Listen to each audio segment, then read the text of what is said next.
Mes chers élèves, les abonnés à ma chaîne, Labo des SVT, bienvenue à cette séance consacrée à la correction d'une série des exercices sur la reproduction des plantes à fleurs. On nous demande dans ces exercices de choisir les bonnes réponses. Premier exercice. Les appareils reproducteurs chez les plantes à fleurs sont les graines, les racines, les feuilles, les fleurs. La bonne réponse. Les appareils reproducteurs chez les plantes à fleurs sont les fleurs. Très bien. On passe à l'exercice numéro 2. Les organes sexuels mâles dans la fleur sont les sépales, les étamines, les pistils, les pétales. La bonne réponse. Les organes sexuels mâles dans la fleur sont les étamines. Très bien. On passe à l'exercice numéro 3. Les organes reproducteurs femelles dans la fleur sont les pistils, les spores, les fruits, les graines de pollen. La bonne réponse. Les organes reproducteurs femelles dans la fleur sont les pistils. Très bien. On passe à l'exercice numéro 4. Les étamines produisent les ovaires, les grains de maïs, les grains de pollen, les ovules. La bonne réponse. Les étamines produisent les grains de pollen. Très bien. On passe à l'exercice numéro 5. Les pistils produisent les étamines, les ovules, les insectes, la chlorophylle. La bonne réponse. Les pistils produisent les ovules. Très bien. On passe à l'exercice numéro 6. Les gamètes mâles chez les plantes à fleurs se trouvent dans les ovaires, les tiges, les fruits, les graines de pollen. La bonne réponse.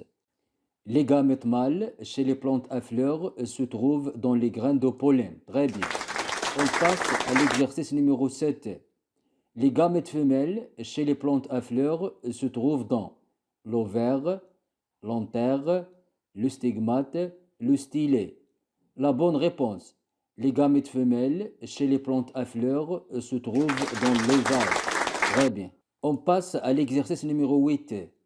Le transport des grains de pollen vers les stigmates est la germination, la pollinisation, la floraison, la dissémination. La bonne réponse. Le transport des grains de pollen vers les stigmates est la pollinisation. Très bien. On passe à l'exercice numéro 9. La pollinisation se fait par les insectes et le vent, la chaleur et le froid, la pression et l'humidité, la transpiration et la photosynthèse. La bonne réponse. La pollinisation se fait par les insectes et le vent. Très bien. On passe à l'exercice numéro 10. Le gamète mâle est transporté du grain de pollen vers l'ovule par les poils absorbants, le vaisseau conducteur de sève, le tube pollinique, le sperméducte.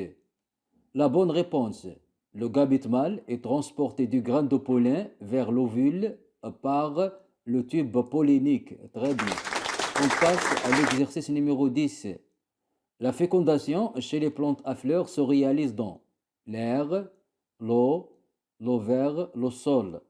La bonne réponse. La fécondation chez les plantes à fleurs se réalise dans l'ovaire. Très bien. On passe à l'exercice numéro 12. Après la fécondation, les ovules se transforment en fleurs, graines, tubercules, boutures. La bonne réponse. Après la fécondation, les ovules se transforment en graines. Très bien. On passe à l'exercice numéro 13. Après la fécondation, l'ovaire se transforme en fleurs, bourgeons, feuilles, fruits. La bonne réponse. Après la fécondation, l'ovaire se transforme en fruits. Très bien. On passe à l'exercice numéro 14. La dissémination des grains sur le sol est le bouturage, la dissémination, la pollinisation, le greffage. La bonne réponse. La dispersion des grains de pollen sur le sol et la dissémination. Très bien. On passe à l'exercice numéro 15. Les grains de haricots sont constitués de deux plantules et un cotylédon, 2 étamines et un pistil, une plantule et 2 cotylédons, 2 pétales et 2 sépales. La bonne réponse, les graines des haricots sont constituées de une plantule et 2 cotylédons. Très bien. On passe à l'exercice numéro 16. Les fleurs qui contiennent le pistil seulement sont unisexuées femelles, unisexuées mâles, bisexuées, asexuées. La bonne réponse, les fleurs qui contiennent le pistil seulement sont des fleurs unisexuées femelles. Très bien. On passe à l'exercice numéro 17. Les conditions de la germination des graines sont la présence de l'eau, la lumière, la température modérée, le dioxyde de carbone, le dioxygène. Les bonnes réponses. Les conditions de la germination des graines sont la présence de l'eau, la température modérée et la présence de l'oxygène. On vérifie 5 sur 5, très bien. On passe à l'exercice numéro 18. Quels sont les fruits parmi les organes végétaux suivants? Une pomme de terre, une tomate, une pomme, un chou-fleur. Les bonnes réponses. Les fruits parmi les organes végétaux suivants sont une tomate, une pomme. On vérifie, très bien, 4 sur 4. On passe à l'exercice numéro 19. Les graines se trouvent dans les troncs, les racines, les étamines, les fruits. La bonne réponse. Les graines se trouvent dans les fruits. Très bien. On passe à l'exercice numéro 20, le dernier exercice. Les plantes à fleurs se dispersent dans la nature avec les spores, les graines de pollen, les graines de sable. La bonne réponse. Les plantes à fleurs se dispersent dans la nature avec les graines. Très bien. Mes chers élèves, on a eu 20 sur 20 comme note. On est arrivé à la fin de cette séance.